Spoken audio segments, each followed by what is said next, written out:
জন্যই যে আমরা আন্দোলনের মধ্যে দিয়ে একটা ঐক্যবদ্ধ শক্তি আমরা তৈরি হয়েছিলাম।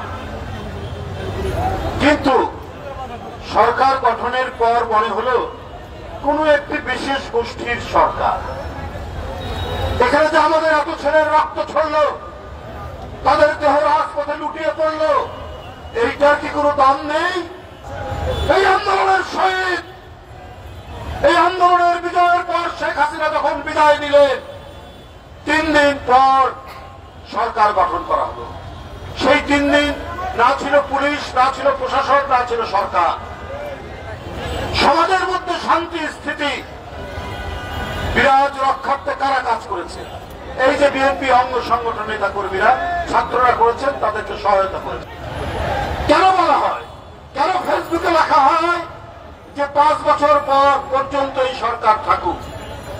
এগুলো কি উদ্দেশ্য পড়ে যেত? তাহলে মনে হয় আমরা বলেছি ভাই যে 16-17 বছর এদেশের ভোটাররা ভোট দিতে পারেনি, এদেশের জনগণ ভোট কেন্দ্রে যেতে পারেনি, ভোট কেন্দ্র ছিল শূন্য, সেখানে 4 পায়ে জন্তুর বিচরণ। ওই ভোট কেন্দ্র তো আমরা দেশের জনগণ চাইনি, এর জন্য 71 হয়নি, এর জন্য 90 হয়নি, এর জন্য 7ই নভেম্বর হয়নি। আমরা আবার ভোট কেন্দ্র জনগণ আর ভোটারের পদধ্বনিতে এইটা চাই। তার জন্যই এত আত্মত্যাগ, তার জন্যই এত কিছু। তাহলে ভোট কেন পিছাবে? এইটা তো আজকে গোটা জাতির প্রশ্ন। তাহলে নিশ্চয়ই ভিতরে ভিতরে অত্যন্ত গভীরে অত্যন্ত ভিতরে নিশ্চয়ই তাহলে কোন গভীর ষড়যন্ত্র চলছে। এইটা তো হতে পারে না কখনোই। আমরাও বলেছি সংস্কার চাই যৌক্তিক সময়, নির্বাচন দিন, একটা নির্দিষ্ট সময় বলে দিন, বেশি প্রলম্বিত করবেন না, এটাই আমরা বলেছি। এরপরে দেখলাম বন্ধুরা আমার, লন্ডনে ডক্টর মোহাম্মদ ইউনূস প্রধান উপদেষ্টা, বিএনপির ভারপ্রাপ্ত চেয়ারম্যান জনাব তারেক রহমানের বৈঠক হলো। বৈঠক থেকে একটা যুক্ত বিবৃতি আসলো, দেশের মানুষ স্বস্তির মধ্যে পড়ল। কিন্তু এই স্বস্তি আমার মনে হয় কেউ কেউ চাচ্ছেন না। তারপরেই সারা দেশে শুরু হলো সংঘাত, রক্তাক্ত পরিস্থিতি। কেন এটা তৈরি? কে এর জন্য দায়ী? মিটফোটে যে ঘটনা হয়েছে, সেই ঘটনা কি বিএনপি সেটাকে আস্কারা দিয়েছে? সাথে সাথে বিএনপি নিন্দা জানিয়েছে, বলেছে যারা এটার সাথে জড়িত তাদেরকে বহিষ্কার করা, আজীবন বহিষ্কার। তাই করেছে, সাথে সাথে যারা সাথে সাথে করেছে। চেয়ারম্যানের বিবৃতি, মহাসচিবের বিবৃতি সাথে নিন্দা জানিয়ে হয়েছে, বলেছে তাদেরকে দৃষ্টান্তমূলক শাস্তি দিতে হবে, তারা যেখানেই থাকুক, যে অবস্থায় থাকুক।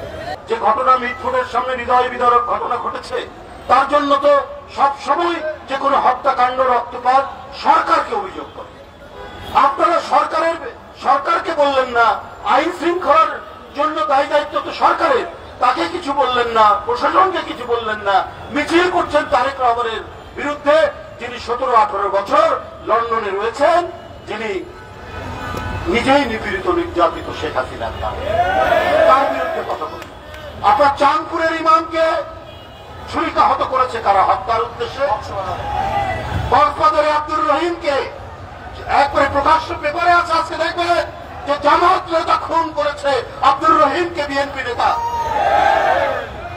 কই এর জন্য কোনো মিছিল নেই কেন? এর জন্য যোগাযোগ মাধ্যমে কোনো শব্দ নেই কেন? এর জন্য একটি কথা বলেন না কেন? যেখানে সরকারকে মানুষ অভিযোগ করে, সেইখানে আপনার তারেক রহমানের বিরুদ্ধে আপনারা অভিযোগ করছেন। এটা চক্রান্ত, এটা ষড়যন্ত্র, এটা নির্বাচন পেছানো, অথবা আপনারা কোন কুচক্রীদের সাথে আপনারা সম্পর্ক রাখছেন। বন্ধুরা আমার,